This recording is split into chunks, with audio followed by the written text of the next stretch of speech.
that didn't really work out the way I planned it. So, hey, we're live.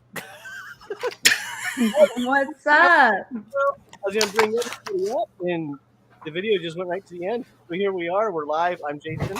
I'm the upper left hand. To share yet. Get rid of everything else real quick. So, working out the kinks on the new video. But yeah, it was this countdown video for a minute, and maybe later in the show I'll show it to everybody.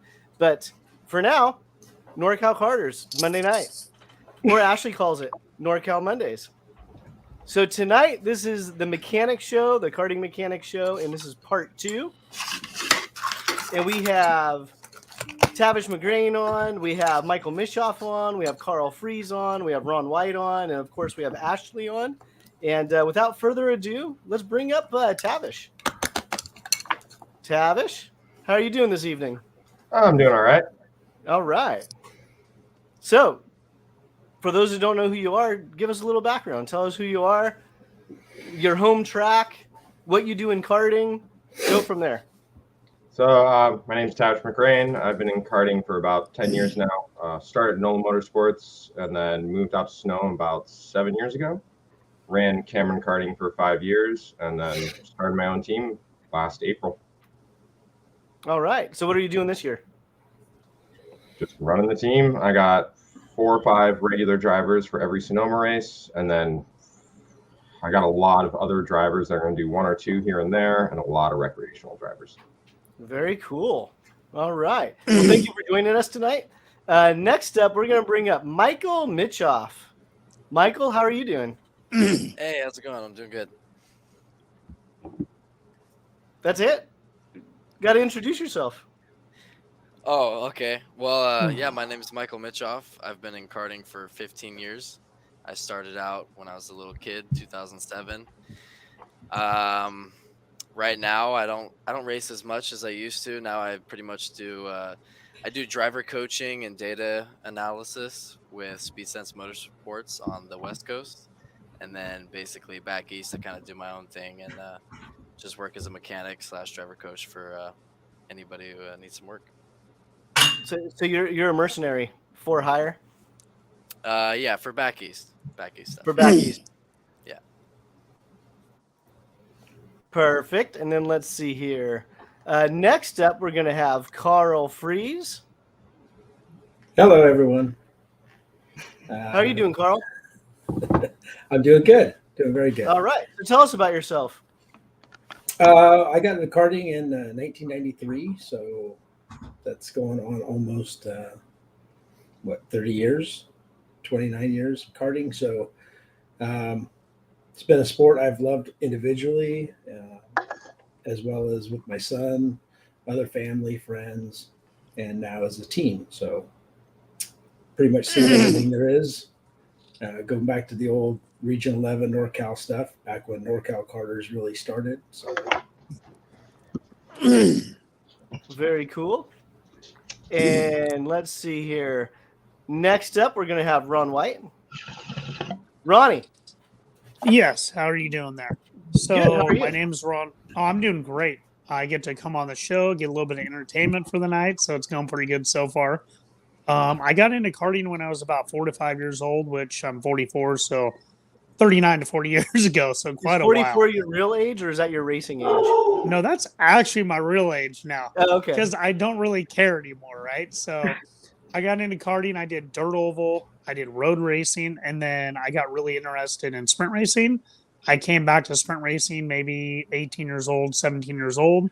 Definitely loved and enjoyed that. So I did that for a while. Tried to do the race car path and decided to come back to karting so I could hang out with my daughter, Dakota. And we got to spend a lot of time at the racetrack and built my company up around kind of her. And it was pretty enjoyable. I've been with CRG for many years. It's been a pretty enjoyable relationship. And we've done a lot more of arrive and drives lately, trying to get new people into karting because there's kind of a gap I've been trying to bridge from K1 speed to real racing. So I've been trying to get more people in and get them to see what our sport is really about. So it's been pretty busy with running the race team as well as doing that and many things in my life that keep me busy. Well, and a couple of weeks ago, we had your sidekick, Ryan Martin, on. So he carried the torch for you on one of our past podcasts. So welcome to the show this evening. And last but not least, we have Ashley. Hey, NorCal. So I had an opening. I wanted to give a big shout out to Donald at Prairie City because I was there this weekend and I was super impressed. Big fields. I posted a video on the NorCal Karters Instagram, or not Instagram, Facebook. And I was also super impressed, but I didn't get a video of the kid kart field that they had too. So kid karts, future of the sport. So love to see that. I want to give a shout out to my friend Kellyanne, who said that she watched the show. And she's like, "You're so talkative on the show, but you're so quiet at the track." And I was like, well, it's different. But what I meant was Josh was racing, so I really didn't have my NorCal Karter hat on at that time. But thank you for watching. Thank you for telling me you like the show. I was out giving out the new NorCal Karters decals, so that was fun. So my intro to the show was I actually made a mistake in calling this the NorCal Mechanics Show because 3 out of the 4 are actually team owners.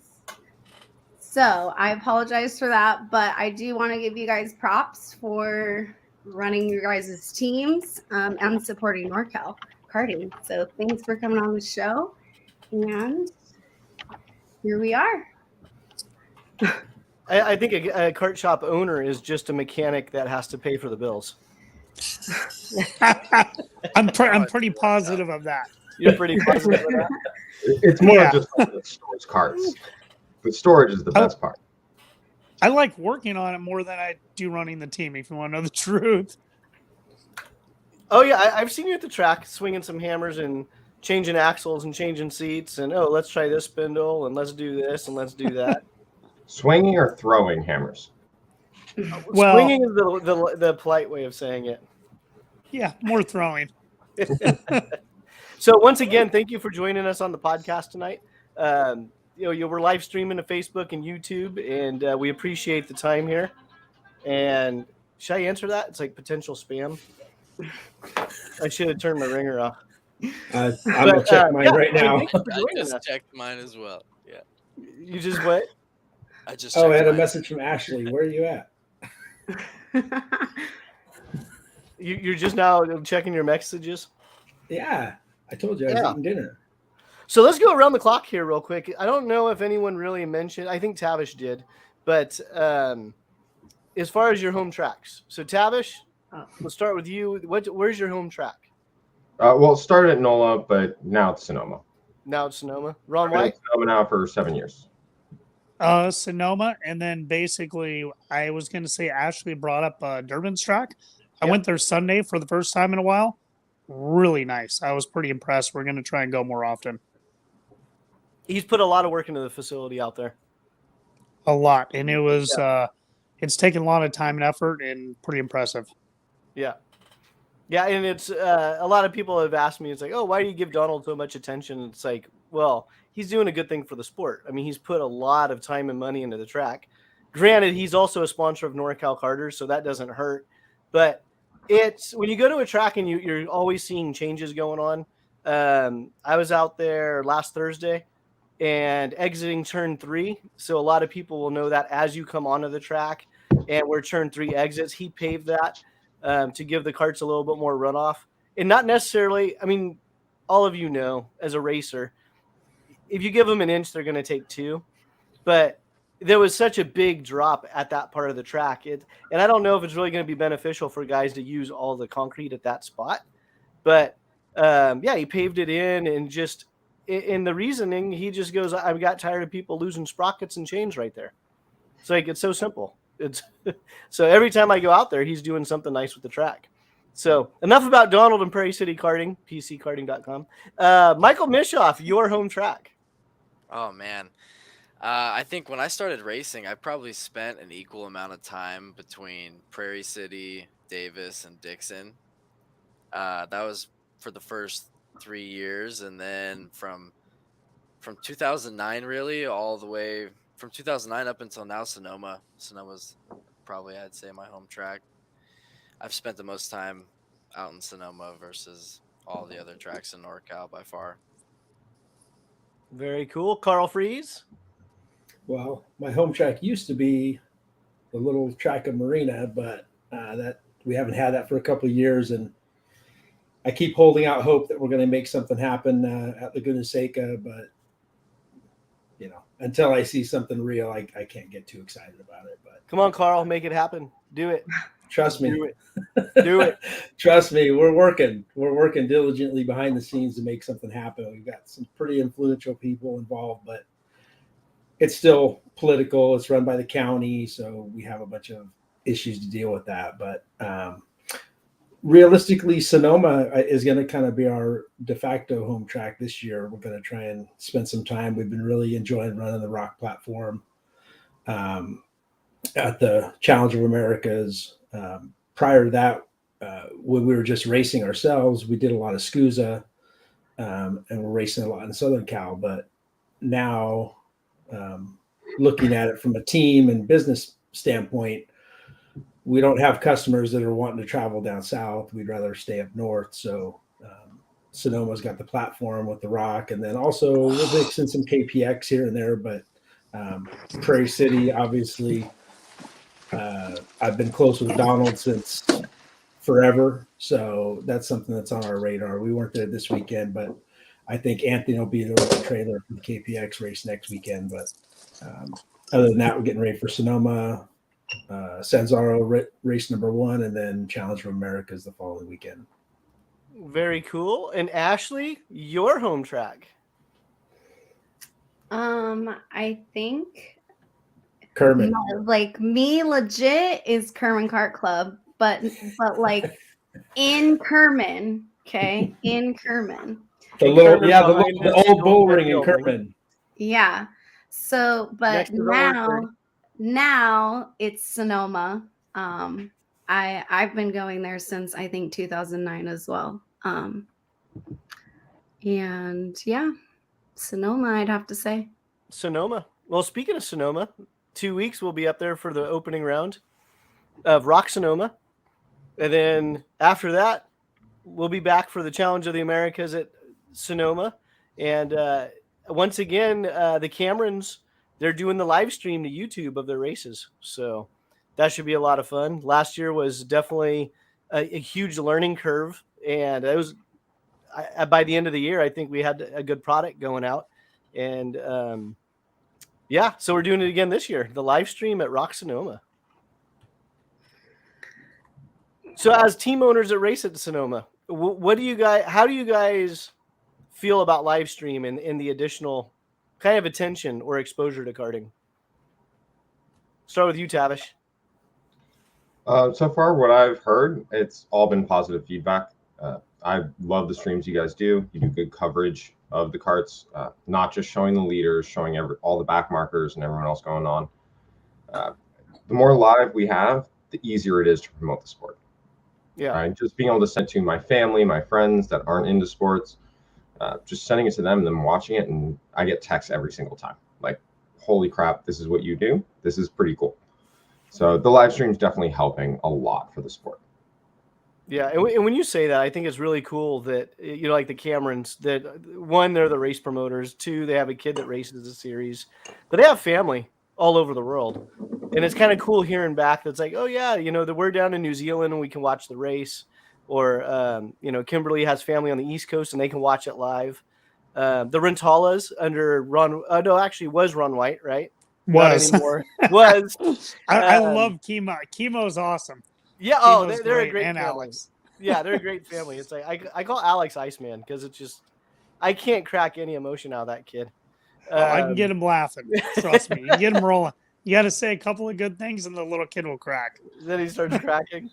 But it was just neat hearing how his family's in Europe and they're watching it live, and it just that outreach. Michael, how about you? What do you think about the live stream stuff? I think it's cool. I mean, I wish I would have had it when I was running regional events. You know, I mean, it's like any other sport. Live coverage is extremely important. I mean, I can't It's believe. hard to run cords on karts, though. Yeah. Yeah. I mean, I can't believe. I remember one time I was sitting at a bar and I looked up at the TV and they had video games on the TV. I was watching a video game tournament at a bar, and I was like, why can't we have When this was for that? karting? Oh man, last year in Phoenix.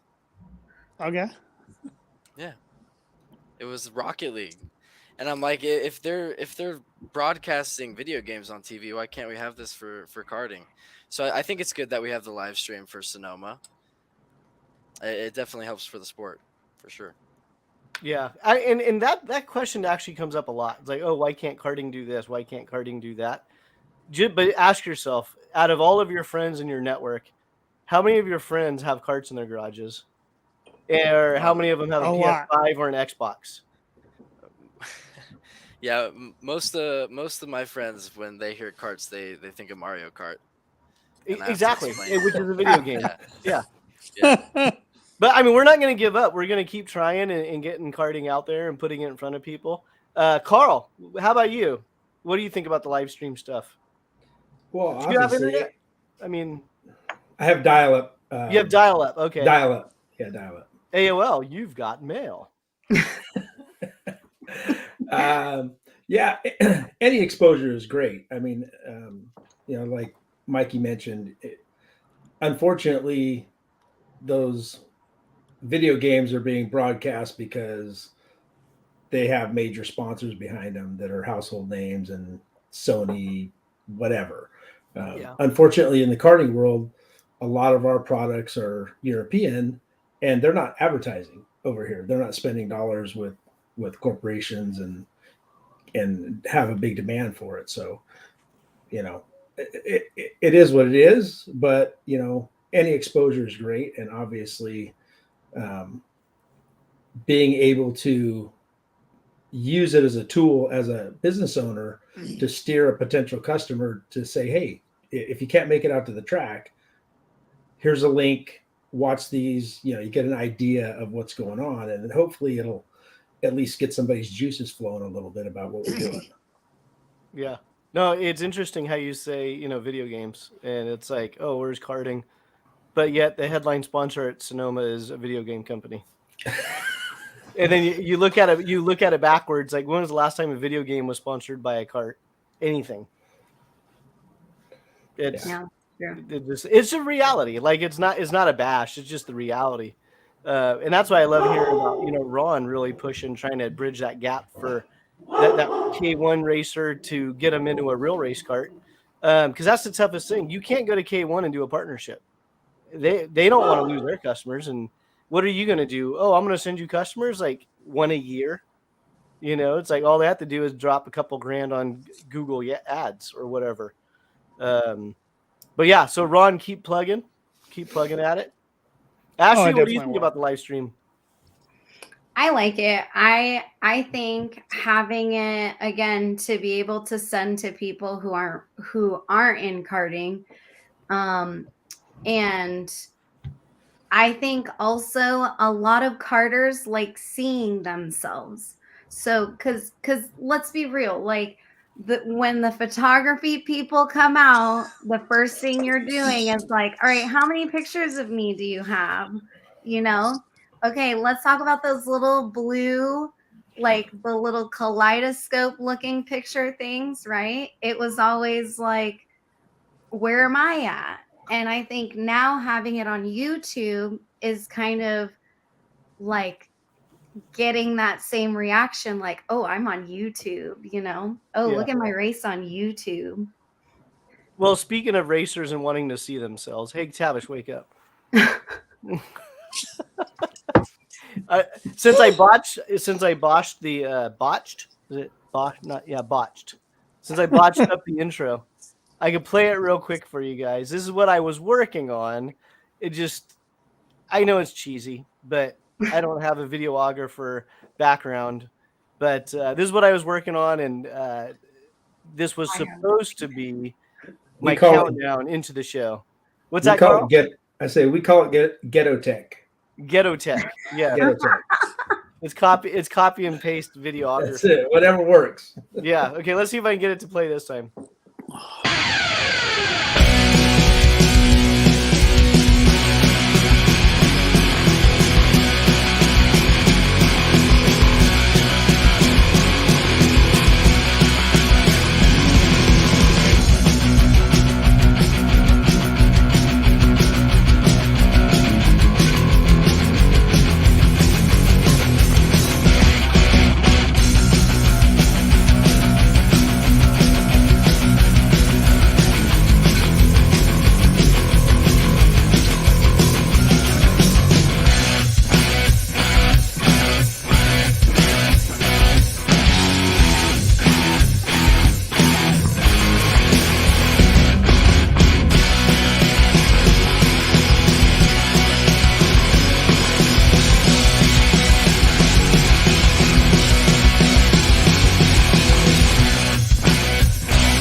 So that was supposed to be the intro video. And a couple of weeks ago on NorCal Karters on our Facebook page, I asked our followers, send me pictures of your kart numbers. I was looking for 0 through 60. Some of you understood the assignment, some of you didn't, but that was the reasoning. And it's a work in progress. Like I said, I'm not a videographer. I have 0 artistic ability. And, really? Really? Yeah. Did that explain your haircut? Yeah, I actually gave myself a haircut about an hour ago. With a Flowbee. Like, you guys are laughing. I'm like, no, I did. So let's just see I don't know what the back looks like. Oh my God. It looks good, buddy. That was not scripted, folks. I had no idea that was gonna happen. I still don't know. I have to look back at the video to see what the back looks like. But you invited me, Ashley. Yeah. I got tired of paying $20 for a bad haircut. So I bought a pair of clippers for $25. I can give myself my own bad haircut. I've already done it 4 times. So I'm like $75 ahead. Although I don't know what the back looks like. I'll find out tomorrow. Yourself that. So bad.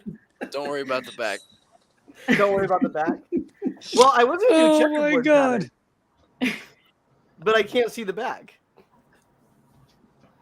Okay, so we're going to talk about the transition from juniors to seniors. Okay, Haircut. Some kids make it early, some kids wait. We're talking about transitioning. That are like, yeah, you have those kids that are like, I don't want to race juniors anymore, and then they move up to seniors thinking, like, I was so good in juniors. What are some things you say, like, as a driver coach now and working with customers and stuff like that? Can I say something? Yes. So for me, I had a couple of kids. They were twins. They moved from junior to senior in WK a few years back. And they ended up, the kid's name was Jake and the other brother. They ended up there smoking fast when we moved up into senior. We spent a lot of time testing and, doing the WKA. The biggest problem they had was they were too nice. Juniors raced next to each other through the corner and give each other room. Seniors, when you get to the exit, they drive you off the exit. So they were fast and they got put off multiple times, so that you got to be a lot meaner on track. Like, nobody's your friend on track. So at the end of the day, you need to, like, make sure, you don't leave the inside line open. Okay. Good advice. Tavish, did you want to chime in? I guess it just depends on why they're moving up. Are they moving up because they're ready to move up, or are they moving up because of age or weight, which is getting more and more common these days? If they're going up for weight or age, you just got to make sure they can do the best they can and prepare them for what's going to happen. If they're ready for it, I think some of these juniors, like we've seen it with the minis moving up early into junior. Like, I think once like Christian and Preston and those kids are ready to move up to senior, I think they'll be okay. It's the kids that move up when they're not ready that we have to be careful with. Yeah, true. Carl? Well, we haven't had any customers yet that have, at that break of going up. But back at my own experience with Anthony, when he was moving up, it was it was more because of weight. He was, he was a chubby little guy, and he he just, it was like, and then I was worried about it, because you think about it, here I'm putting too much thought into it, and I'm like, oh gosh, he's gonna, he's what was he, 12? I think we put him in a S5 shifter, 4 foot by 4 foot. yeah, and so we're looking at the cadet, and it's like, okay, so it's so much smaller. Oh my, I hope he's going to adjust to the bigger go kart. So we put him in. At the time, I was racing Tag Masters, and we put him in my chassis with a Rock TT on it, and it's set up at Masters weight with me, who's a lot bigger than he was at the time. And he goes out there like nothing. Doesn't put a wheel wrong, just like comes in, smile on his face, and I was like, "Oh, okay. I guess you have it. There's nothing to it." So, I think sometimes we can overthink what the kids are going to expect. And obviously, Anthony's raced a lot since he was young, so he was ready to go up when he went up, even though he was young. And we still, I mean, he's not a big kid now. He's thin, which is now in his shifter. We've got 40 pounds of lead on his go kart. And but we still have issues because he's not a tall kid. We're always fighting getting the pedals positioned right with the seat position and all that kind of stuff, though. So I think that's one of the bigger challenges, is the kid's size, depending on when they move up, and getting them fit properly to where they're comfortable in the go karts.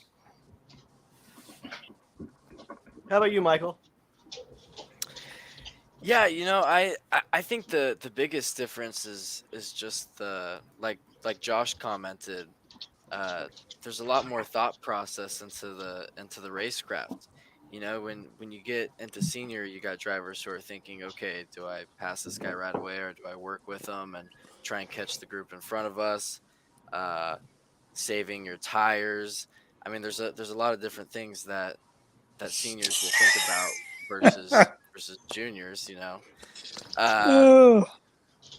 but for me, I mean, personally, for me, the transition wasn't a big deal.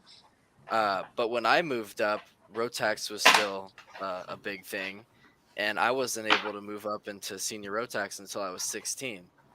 So by that time, I feel like you're a little bit closer to the maturity level, to where it's not as big of a change. Whereas now you look at seniors, and you got 14-year-olds, 14, 15-year-olds racing seniors.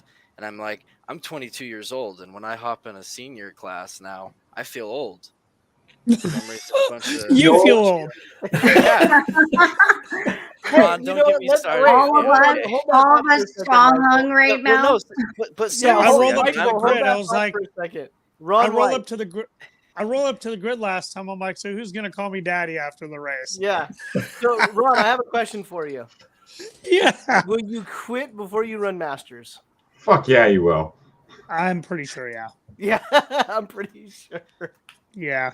Yeah. Please do. I mean, for me, the thing is, I like the competition level, and I want to push myself. And the level I raced at when I was younger was super high. Yeah. And it's like, for me, I don't want to like show up and do it half-assed and still win. If I win, I want to really feel like I earned it. I don't want to get lucky. Yeah. Yeah. You said so. Earlier, you said you were 44 years old, and so as you transition and as you get older, how much harder or how much more effort do you need to put in to go as fast as you think you should be going? The problem is the older you get every year, you need to actually practice a little bit more. You get out of shape faster, so you need to consistently practice a little bit more. And if you don't, you're going to fall out of shape way quicker. So for me, it's like I got to jump in the cart a little bit, get into shape. So when you go race, it's like you're working on being super precise. You're going fast. You're making changes. You're not holding on, Yeah. Do you think for you it's more mental because it's like your mind is telling you this is what you should be doing, and your body's kind of like going, maybe not right now. Well, the mental aspect is huge, right? Like for me, I understand what I need to feel and what I need to do. The problem is I get so many things going on around me with owning the company, working on the stuff where it's kind of like when I get in the go-kart, it's like vacation time. It's peaceful. You don't have to deal with bullshit. So for me, it's always like I truly love what I get to do. I get to do testing. Like I went to Sonoma today, do engine testing, and it's like it's a lot of fun. And I you were enjoy driving doing it. yourself? Yeah, I drove myself all day, tried a lot of engine stuff, and tried to make stuff better. So What'd you do? then What were next you week, working on? just a lot of making it faster. What worked? What worked? The stuff that made it faster. What didn't I work? saw a lot of those signals like this when you were coming to the pits for Ryan to give you a screwdriver for the air screw. There you go. That was one thing. Yeah. So what didn't work? I watch. Yeah, what didn't work? The stuff where you went down the straightaway and I lost 1 to 2 mile an hour. That did not work. I love that. Do you want like a jet size, a reed size? What are we looking for here? Are you pinning your jets? Oh yeah, for sure. All my race team stuff, definitely. I use a big hammer to put the pin in as well. You know. There you go. Now, what is the jet pins that you're using? Rotax ones that are off, Okay. or I have a You question. know, I have a manufactured jet pin deal that I buy from a company that's pretty precise, okay? and it's just one whole kit. There's about 600 of them. So I'll show you one time when you come over. Yeah. All right. All right, after you go for it. So, what was the hardest thing to do to transition between being a driver to a driving coach? Carl, you can. Well, you look like you're thinking. No, I would say for me as a driver, when I was doing it, like I said, it started in '93. I was 23 Yeah. when I bought my first go-kart, and I did it to just go off on my own and do my own thing. So, you know, a lot of what I learned driving was all through feel, and I could come off the track, go to my pit, and make the adjustment that I felt was going to work. And I didn't really keep notes and all that. I just did it by feel. So the importance of working with somebody else is taking good notes, seeing what works with them, what doesn't work. I mean, we have our baseline setups, but once they start giving us feedback, we know what direction we're going to go, and then just taking good notes. Like I say, I mean, it's funny because, like you mentioned, the little blue eye thingies, the pictures that we used to get years ago. I have a box of those things, and I mean, I have some stuff that's in a box that's like from ancient, and it's funny to look at those things. But in there, I also have some notepads, little notepads where I would make notes, and they are so freaking hysterical to. I'm like, how was I actually fast if this is how I was like basing? Like, I was like measuring the rear end. And now, granted, this is back on Invaders in 93, 94. Yeah, those things. Yeah, where we're running a little 1.25 axle. Or 1.125, I think we were on back then. Even I remember when the 40 mil axles came out, it was like, holy crap, what is that? But just Sorry, my ADD kicked in. Things are working with customers. It's very important to have our baselines and then make notes is what the drivers like. But then again, you also have to educate the driver, because we've had some drivers that want to try and tune the go-kart the way that they tune a Praga or an Intrepid or a Tony kart, and it's like that doesn't work on a Burrell. Okay, I don't want to tell you what we do, but we're not fast enough anyway, so it doesn't matter. Well, what do you do? So what do you do? Well, actually, it's no secret. I don't care. The Burrell What axle? The Burrell 90% of the time we run the stock axle. And you work a lot on the front end, the way they interchange the front stub axles. You change the stiffness and hardness on the front end, and occasionally we'll mess with the rear end, but typically you're doing 2 or 3 steps on the front end before you even think about touching the rear axle. So, and some guys start wanting to go cut axle, oh, I'm going to run MXCs with the OTK hub and this. It's like, stop. Just let's go this direction right here. And exactly. Yeah. And it's just like, no, let's go this way. And so you have to educate them a little bit. Try hitting the apex first.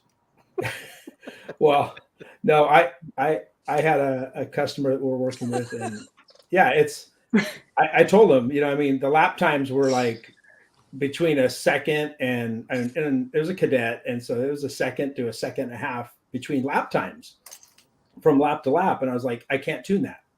I'm like, when he can run within 3 or 4 tenths, I'm happy from lap to lap. Then we can start making adjustments. It's like, he has to put in his work before we can even start doing anything. Yeah. All right. Who was that? That's me. You heard the little blue thingies. I got ADD'd out. Yeah. Michael, do you want to add anything about the transition from driver to driver coach? Oh man. He's still learning to drive. That's a tough one. Yeah, He's I'm still a still learning to baby. drive. No, I He's think it's like anything else. He still thinks he's going to jump in the cart and drive. Hey, I can do it. All right. I can showed do up it. At this. We're losing him. Uh-oh. Even his phone says, dude, you're in denial. Matt Dixon said, don't suck. That's all I got. All right. Well, while we're waiting for him to come back, Tavish or Ron, any of you want to take the question? And the question was, I'm kidding. The transition. No, I know. No, the transition from doing the driver to driving to doing the coaching, I think it's a really huge benefit, because the problem is you get people that coach and never driven, and they don't understand like the feel that's going on. So if you can explain it to somebody, you can get them a lot further on. So for me, I think it's a great transition. It's not too hard, but you learn a lot trying to train people about driving in general for yourself. Yeah. That's true. I have heard that before. All right, so I got a question. Can I jump in? Yes. Oh, here You're it like, goes. I don't know. All right. So, being that we'll wait for Michael. You back with us, Michael? Sound check. Hey, Michael. There we go. I can hear you. There you go. Yeah. So we moved on. So I got a question for everyone, but we waited for you for the question. Since all of you have been around the sport for a long time, looking back from where you are now to where you were, and probably maybe as a driver, but also more as a driving coach or a mechanic, what would you say that looking back, where your biggest growth has occurred? For example, with me, when I was first transitioning away from a driver into coaching and mechanicking, I was definitely one of those a-holes on the fence. It's like, oh, just take them out. Just do this. Just do that. It kind of not understanding certain things. And then I look at it now, 20, 25 years down the road, it's like, that would not be the first thing out of my mouth. It would be completely different. So let's go. Tavish falling asleep on us. I'm just looking at my phone. Sorry. I'm looking down. That's called passing out. Passing out. Let's get it straight. Yeah, that's not sleeping. So, Tavish, did you get any of that, or were you reading your phone? No, I got most of that. Oh, okay. What's your answer? I think the biggest thing for me over the last 9-10 years has been mostly as a mechanic. I've hit a point now where I don't even really have to think about the work I'm doing. Like, I just trust what I do. When I work on a kart, it goes out on track, and I'm not stressed at all about it. I kind of got to that point about a year or two ago. And once I hit that point, it's so much easier now. Like, I just trust my work. And even 4 years ago, I didn't. So now it's only one pack between heat races? No? 2 packs. Oh, hey, Ron, show your mug. I missed that. Oh, my mug. Yeah. So here we go. It's classy. Got to keep it classy over here. Tavish has a classy one too. We talked about it before. I went for the making bacon, and he picked his. You know, I went for the IKEA. Nice. Yeah. Yeah, I mean, so like, Fancy. who wants to go next? You're already talking. Go for it. Okay, so myself personally, like, I've just had to learn how to deal with people a bit more. Like, because I was so cutthroat when I was younger, I would go to the track, I didn't give two fucks at all, right? And I would just go to win, and I did not give a shit about anything. So I learned how to deal with working with mechanics more, working with the drivers more, knowing when to shut my mouth, to keep it a little more politically correct. So for me, that's been my biggest growing part. And I'm way better than I used to be. I'm not perfect, but the thing is, learning how to deal with customers, drivers, and so on's gone a lot further. Just like you said, Jason, years ago, you might be like, yeah, take the guy out, but it's not the right way. Yeah, that was kind of my go-to. It's like, if you can't get him out. And then now I watch other racing, and it's like, yeah, I was that guy condoning that, and then now I look at it and it looks like a shit show. Yeah, it's not professional looking. It's not precise. And there's no talent to crashing someone out. Yeah, I remember one race where Boswell moved me out of the way, and I was pissed. And then I was like, at the same time, I was like, "That's beautiful." Like, it was smooth. It was like a little bit of a push. Yeah, made your car push on the way, and you slid wide. He went by you, and that was exactly what it was. My head didn't bounce off the rear axle. I wasn't going into the wall. It was just like, shit, I'm not making the turn. He was the only one that went by me, and it's like, damn, I'm mad, but that was beautiful. So did you crash him after that? That's my question. Did I what? No. He was faster. I was holding him up. Michael. Yeah. So, did you get the first? Were you on when I asked the question? I cut out like in the middle of it. Okay. Exactly. So the question was, looking at yourself now, and going back to when you first started transitioning to doing driver coaching, where has your biggest growth been as a coach? Oh man, I think it's just my attitude when I speak with them. Some kids you can you have that leeway of being a little bit more mean and stern when you tell them what they're doing wrong, and other kids are a little bit more sensitive, and you kind of have to sugarcoat things. Oh, you didn't do that bad, but we could work on this. Where it's like, you really want to say, hey, you screwed up here, and that's why this happened. But not all kids you can say that. Some of them you gotta be like, oh, you did your best. So I think that's probably one thing I've worked on, is reading my clientele, who I'm working with, and how I can better communicate with them. But not everybody really gets a trophy on this podcast. Yeah. Carl? He gets a trophy? I have participation trophies for being on tonight. What's that? I was asking if we got participation trophies for being on. I have one around here somewhere. I keep them. Yeah. I was really looking forward to it. I think very much like what Ron said, growing up, my family's been in drag racing for years. I grew up around the drag strip as a kid. They got into go-karts, like I say, just to kind of go off and do something on my own, because the single elimination quarter mile stuff was not for me.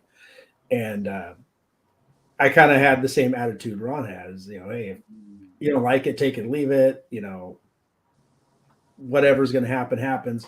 But as you have clients, you have to adjust your attitude at moments. But then again, most of my clients, and I explain this to all of them, and especially to the kids, is that it's okay if I see you get upset. It's okay if I see you get mad, because that shows me you have passion about what you're doing. And I have passion about what I'm doing. And so there's going to be times where I do get mad, and I may say something that somebody doesn't like. I try to curtail those moments, but it may happen. But it's because I'm passionate about it, and I want the kids to be passionate about it too, because there's too much blah in this world. And, you take away all the money and the time that we invest to do this, and, the only other thing that's left is passion. So if you don't have that, I really, not to say I don't want you, but Yeah. I want to see that. I want to see a kid with passion. I want people that understand that I'm passionate, and I want the best. When anybody's in our pit, whether they're a customer, a mechanic, whoever, they're family to me. So that's just the way I was raised. If you're with me in my pit at the racetrack, whatever, you're family. So Yeah. So Ashley, let's spin this around a little bit. Because you're not a mechanic, Mm-hmm. are you waving me off like no? No, I was gonna spin in my chair, but I don't have enough room. Oh, okay. So for those that don't know, Ashley actually handles a lot of the admin, back end, registration, scoring, a whole different role than the rest of us. So you've been around it forever. Yes. Looking back 10, 15, 20 years, what would you say, where's your biggest growth been?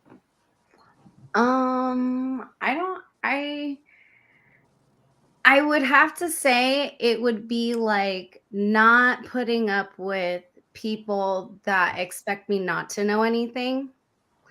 So when you kind of just assume that I'm just there and don't really know what I'm doing, I'm not nice.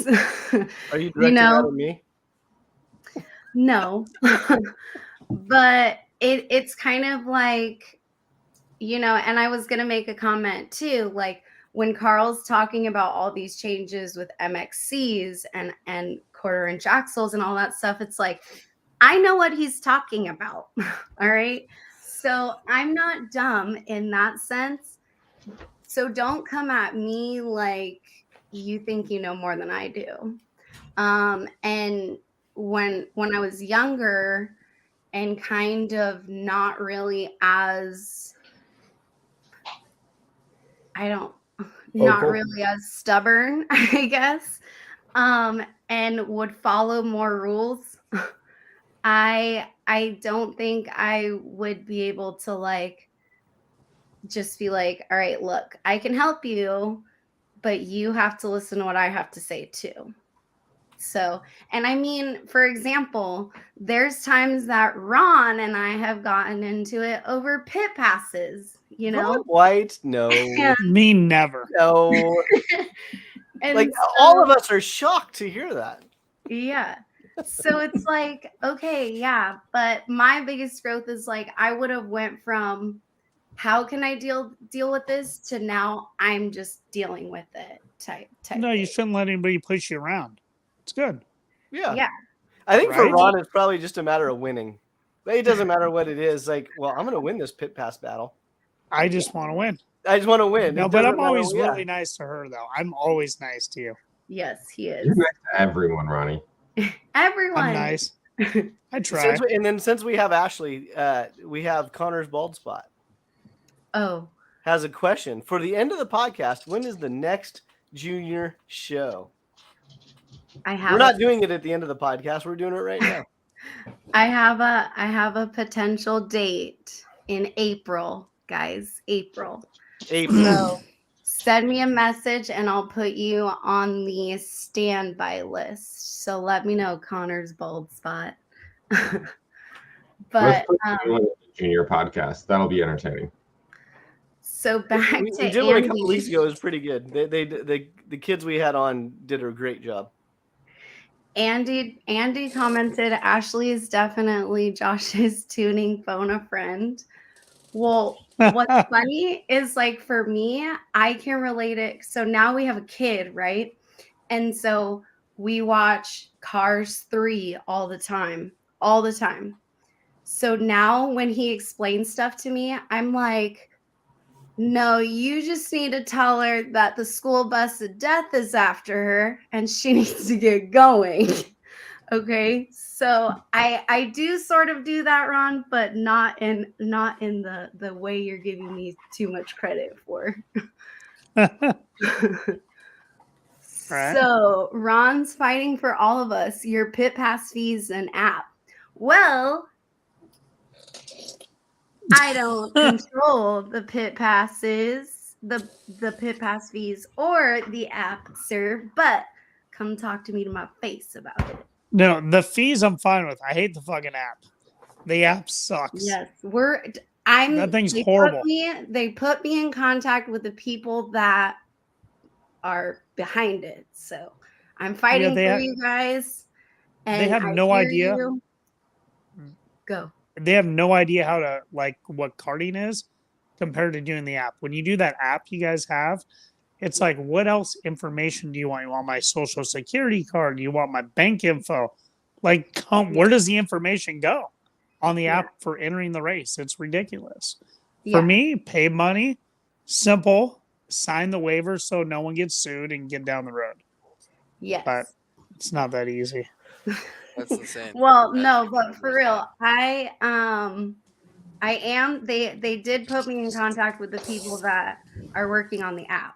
So I'm taking all of our concerns to them. And I've also been working registration too. So I think that kind of helps that I do know that stuff. So that way I can be like, look, this is there's a way easier way. So yes. I hear you.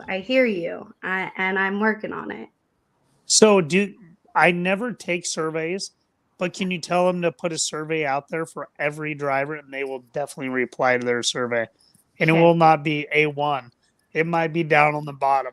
Yeah. There's got to be a simpler way. For sure. No, there is. There is. Rock Sonoma's going to use it. Mm-hmm. They're going to use that app again?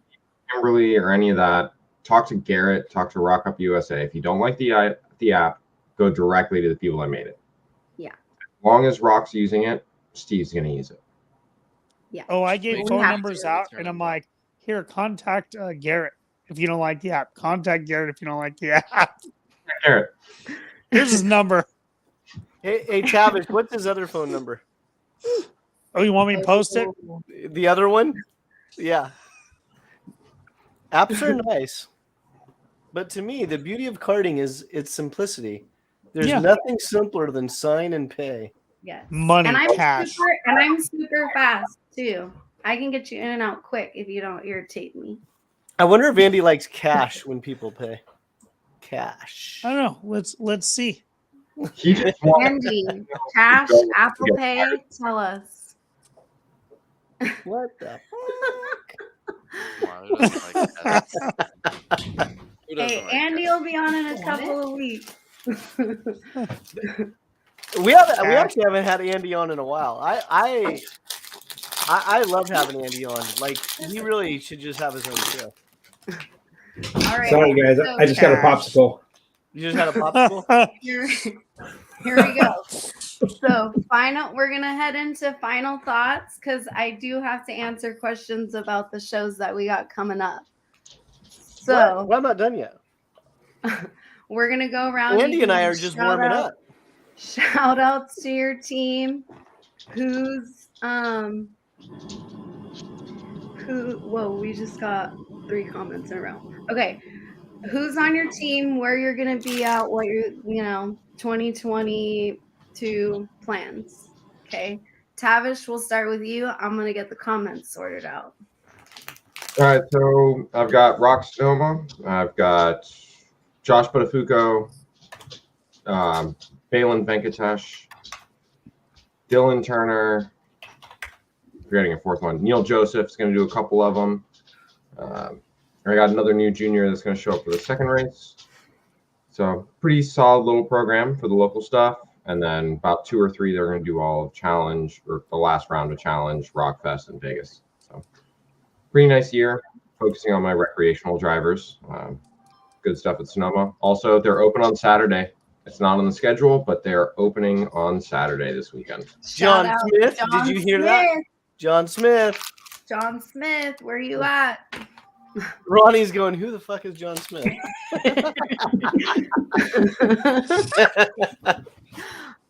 Chris Martin. All right.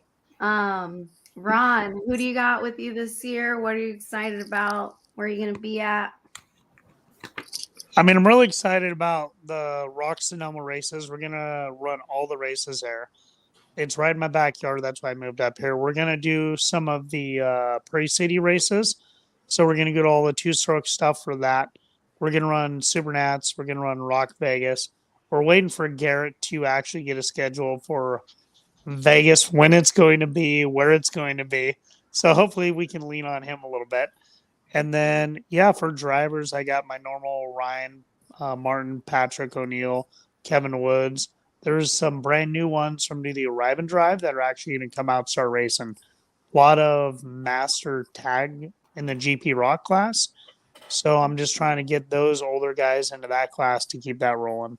So besides that, should be a fun year. Hey, Hopefully I Ronnie, don't- hold on for a Yeah. second. Are you Yeah. running CRC, Andy's deal? California I'm Rock gonna Championship? I'm going to run the CRC. I should be running that. Being Andy's on here right now, would probably tell him that. There he goes. Yeah, there it is. Yeah, that's So I'm looking forward to that.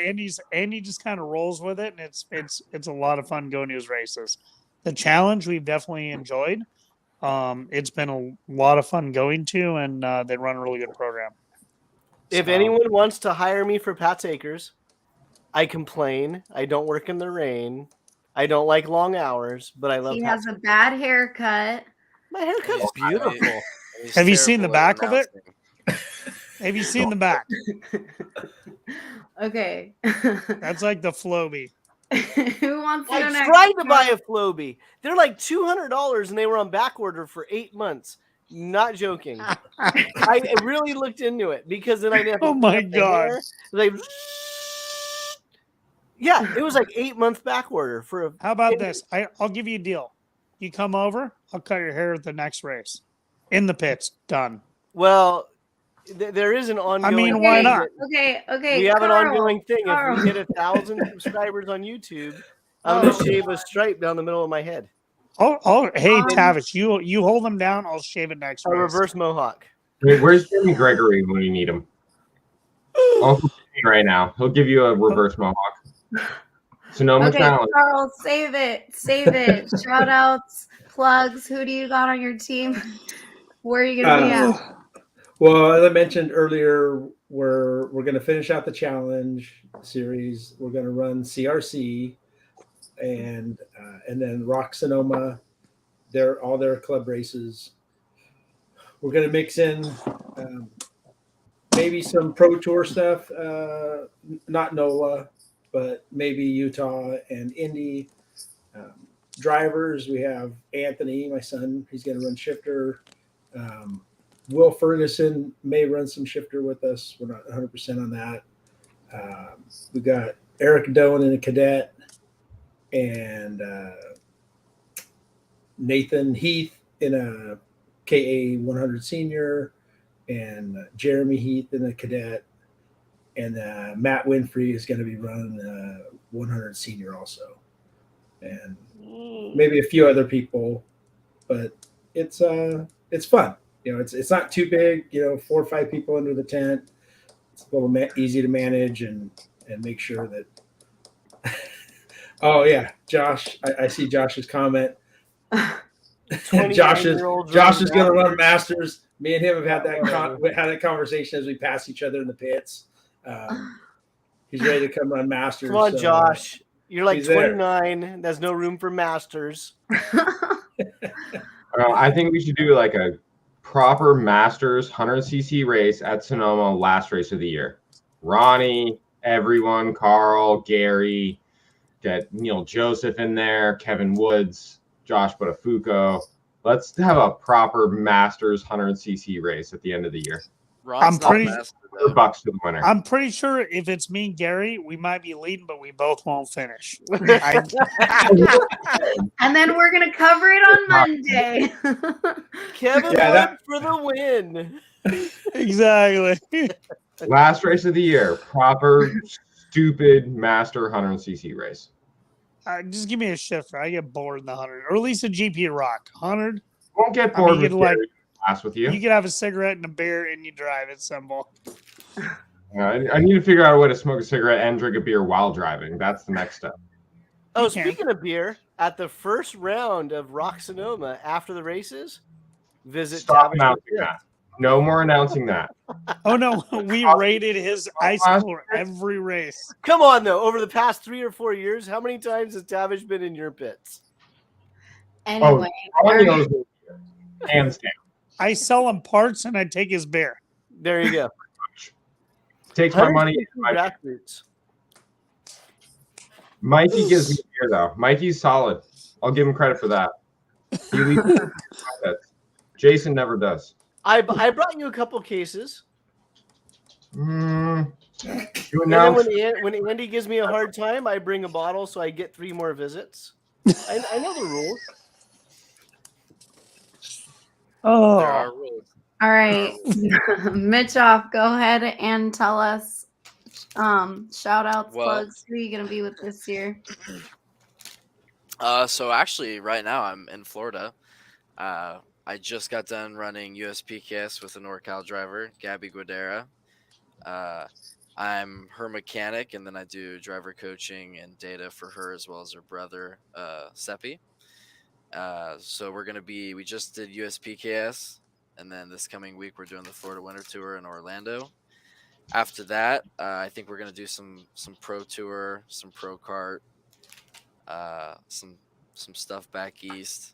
I think we're gonna do a couple more I don't know if we're gonna run the whole USPKS or not, but I think we're gonna do one more for sure. So, Michael, give us a race And report because I then- like those kids. Yeah, tell us. Give us a race report. How did it go? Oh man, so really good. Seppi had pace. He was in the heat races. He was always top 10. So there was 2 heat races. There was the odd and even, and then they would calculate the points, and the top 18 from both the odd and even would go into the main, and then the rest would be in the LCQ. But like Seppi was running top 10, and then there'd be some incidents and unavoidable contact and the whole pushback deal. So unfortunately, he dropped back to the LCQ, and then Gabby, she found herself in some incidents and the heat races, and she ended up not making the main either. But I mean, overall, it was a good weekend. We kept progressing, and that's our main focus right now is just the driver coaching. That's the hardest part is getting the driver to be able to hit the same marks every lap, consistency, racecraft. When you're in a class with 40-something drivers, racecraft is extremely important. So our main goal is just racecraft and working on their driving, and we've been having nothing but progression. So I think same track this coming weekend, different engine package. I think we'll have better results for sure now that both the kids have been running the track all last week. I think they have a better shot now that they know it. Very cool. And side note, also, I want to give a shout out because I don't think he said it earlier, but Michael has also represented Team USA at the World. Was it Rotax Worlds? Rotax Grand Finals, yeah. Yes. This Michael? Yeah. Really? Long Yeah. time ago. And everyone, Wow. that's why we have Ashley on the show? Yeah. Wait, what year? And it was in Portugal. Okay. Nice. 2015. Yeah. That's cool. See, why didn't you drop that at the beginning? Because I didn't remember until he said LCQ. No, and you, then I Michael. remembered that he won the LCQ at Worlds when he was in Portugal. That don't No, sound Michael- as good. Michael You should should've have stopped dropped that. before that. That's why I We're- didn't we're say talking, it. We're talking team owners and mechanics, not driving. I didn't know I was You- talking Well, about. yeah, shouldn't but have- you driver I got used to be. cred. You got And here cred. comes bruh. our Rotax savant is Andy Saisman. 2015, dropping the Rotax knowledge. Yes. Yeah, Andy was the ambassador, and I think I had Andy have to go and talk with the race stewards for my class 2 or 3 times. Andy had to About walk the in there drop with down? me no, we didn't have drop downs at the time, but it was for moving some kids. I actually the first time I missed my driver's briefing, so I got in trouble for missing my driver's briefing, and me and Andy had to walk in the room and I had to talk to the 4 stewards, and then the other time was for moving some kids out of the way. Yeah, it happens. Emotions Andy get said, to you. I'm never lost in the steward's office. Yeah, it's true. That's funny. Oh yeah.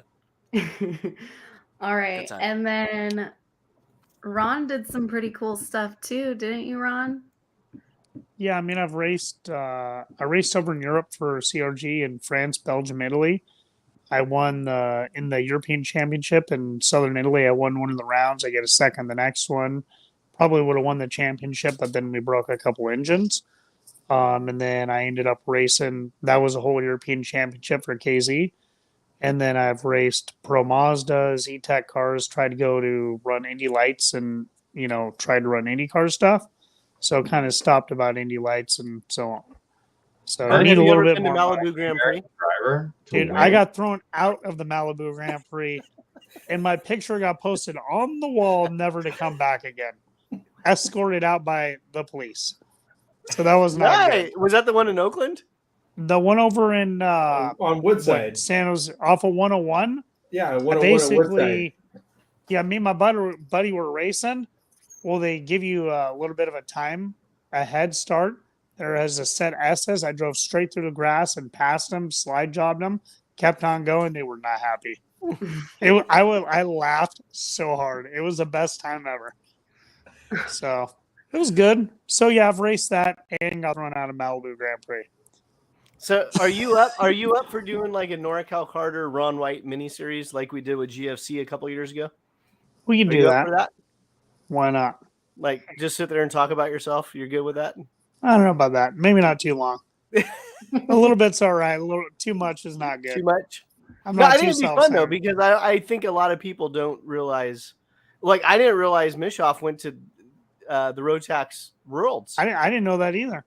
I know. Till Yeah. now. Like that would have been if it was me. If I did anything worth a shit, that'd be my intro. Hi, I'm Michoff, and I went to the Road Tax Worlds. All right, that's my intro. Yeah, no, for sure. Yeah, so we'll do the Ron White mini series and get into the. I mean, you've been around karting forever. Yeah, no, for sure. I've done it at a pretty high level, and it's like I enjoy doing it. And yeah, I've got to travel a lot of places in the U.S., the world, and it's like it's mainly going from the hotel to the track. But at the end of the day, I've gotten to see a lot of good things along the way. Okay, Met a lot of good that's people. one of my questions. Sorry, Ashley, we're going over, but that's one of my questions that I've wanted to ask, and you just brought it up. I know. We'll start with Tavish. Where is the most interesting or exciting place you've been because of karting? Oh, Hands down, Italy. I mean, going to the Rock World Finals in Lonato, that was phenomenal. Hands down, the best place. They So for actually care about racing there. Yeah. Ron White? Me, probably East Coast Canada when he went to Barrie Grand Prix. And also, yeah, definitely the street race over there. So the Canadian fans are hugely into it. You get to go from the street course downtown, and it is a party and is a good time. So for me, it's like a pretty good atmosphere, and the people are really into the motorsports. Very cool. Michael Michoff. Hey, now I get to talk about the grand finals. For me, it was definitely Okay, time's up. yeah. No, I just that was the one and only event where I truly felt like that was probably the closest I'll ever get to how it would feel like to be a real race car driver, like Formula One type stuff. It was just incredible, the amount of professionalism. They had everything perfectly down to I mean, just the fact that they have all the carts on the track, and you show up and you get a raffle ticket, and it gives you a number, and that's your cart and engine package. And then it's just the way everything was set up. It was the most professional event I've ever been to. It made me feel like I was a superstar, and it was great being a 15-year-old kid going to something like that. It was cool. Very cool. Carl Fries. Gosh, I don't know. But back when I was racing, I didn't have the luxury to go to a lot of places because I still had a family and I didn't get to do a ton of travel. But I mean, I would just say the Pro Tour, Indiana, is always pretty cool to go. I've been to a lot of Formula One races back there when they used to run. But I just enjoy going to all the tracks, honestly. Just the time I get to spend with Anthony, either going to the events or the time that we have away from the track at the event. You know, I still remember Lancaster Grand Prix was always on Anthony's birthday weekend. So, I mean, talking about taking a group of little kids, you know, Oliver Calvo, Hunter Kelly, Anthony, a whole group of little gremlins out for pizza, you know, at a place that has bumper cars and other stuff, you know. So it's like those are the times like that's the funnest stuff for me. So, but that's about it. And that's kind of the stuff I wanted to get into with this show. Is like the background stories, because it's like, for me, it's like I remember a few moments of actual on track racing, but most of my memories that I really carry with me are the ones off the track. Yeah. I was going to say, I think Atwater for me is that because we used to like camp in our motorhome in like the like parking lot across the track.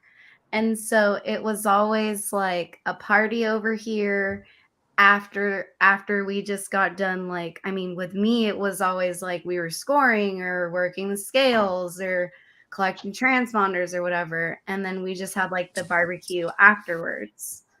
So I haven't gone far, but I do remember like the old school camping at the track, like all that kind of fun stuff. So I do agree with what you're saying, Jason. Like off the track, more memories are made.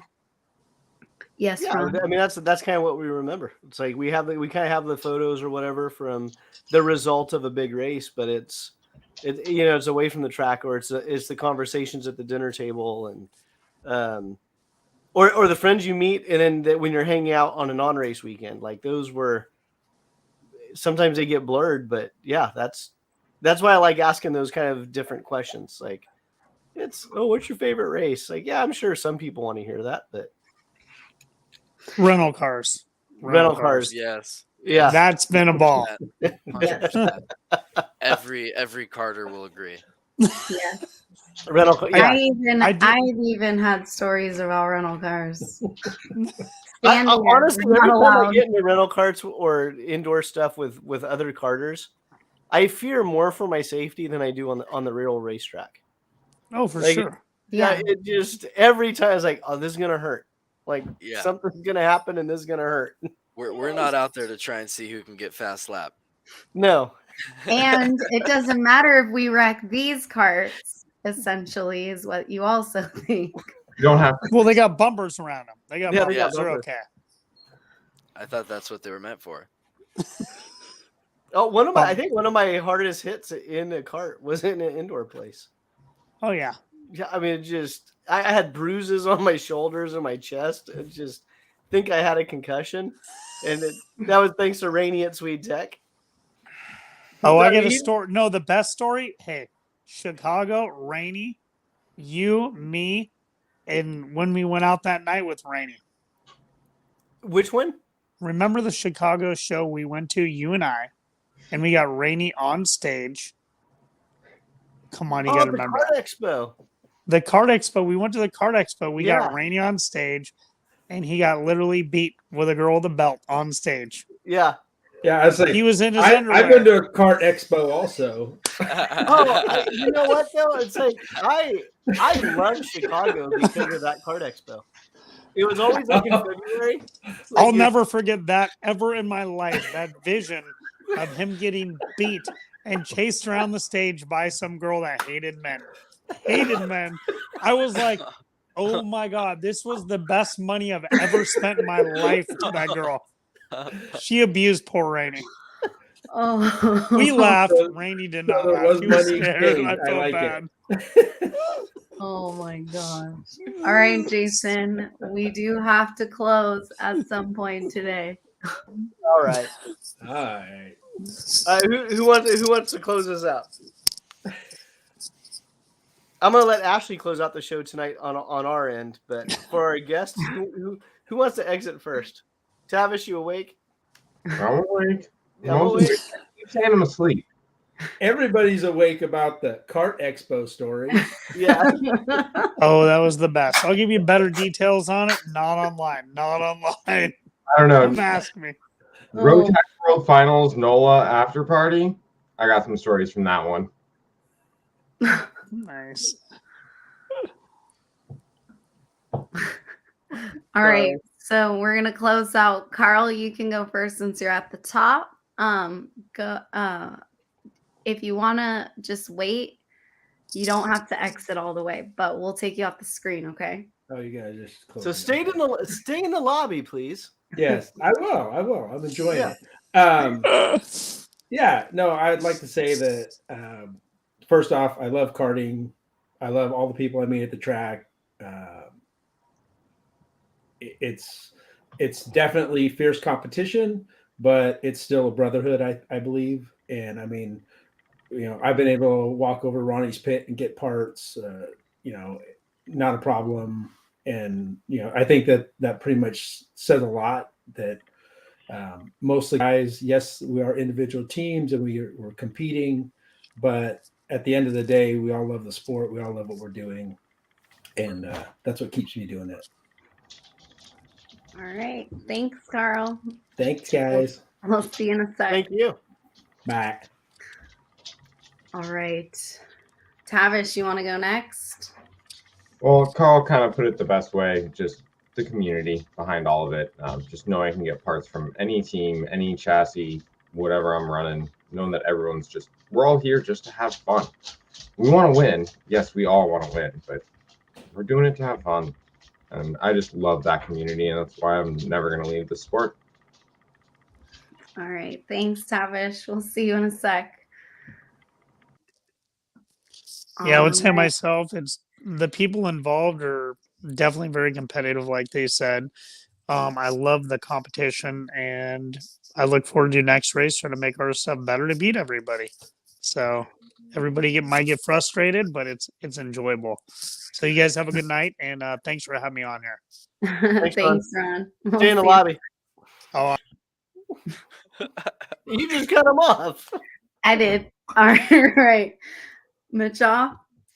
No, I just wanted to make one very very strong point.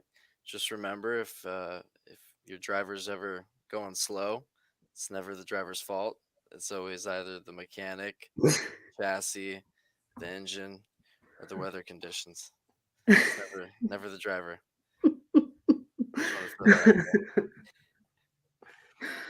Oh my goodness, this kid. I've known him since he was a kid, and trust me, he's come a long way. All right, Jimmy, we'll see you in a sec. All right. All right. All right. You're It gonna was close it one out. So I'm time, going. Andy. It was one time. I hit the button too fast. All right. So, Junior's show. We do have a potential date in April. We have an open. We don't have an open call yet. Okay. But send me your info because there is already a list. Okay. We do have open calls for Prairie City drivers and CCKRA drivers to do some race recap shows. We will have Andy on again at the end of the month. So your favorite guy will be back. But we'll talk about the challenge race that happens in our house at Sonoma. And as always, if you want to talk about karting, come on my show.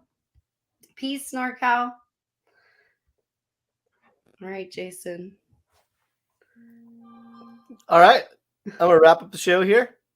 Thank you for watching tonight. Again, this is the Mechanic Show. However, most of our guests were team owners. And thank you for the feedback. Thank you for the comments. And if you want to be on the show, reach out to Ashley, send her a message. So it's the live streams have been going really well. We're pretty consistent with the NorCal Mondays. So again, this is Ashley's project, the NorCal Mondays. So reach out to her if you want to be on the show, if you want to be a guest, if you have ideas. And some of the things that are going to change here a little bit in the future. Ashley really wants to just like grab this thing. So she's going to run with the NorCal Monday show, which is going to allow me to free up the times to get back to some of my how-to videos and more of the YouTube resources. Again, the resources are going to be more for the new karter to get new people into the sport.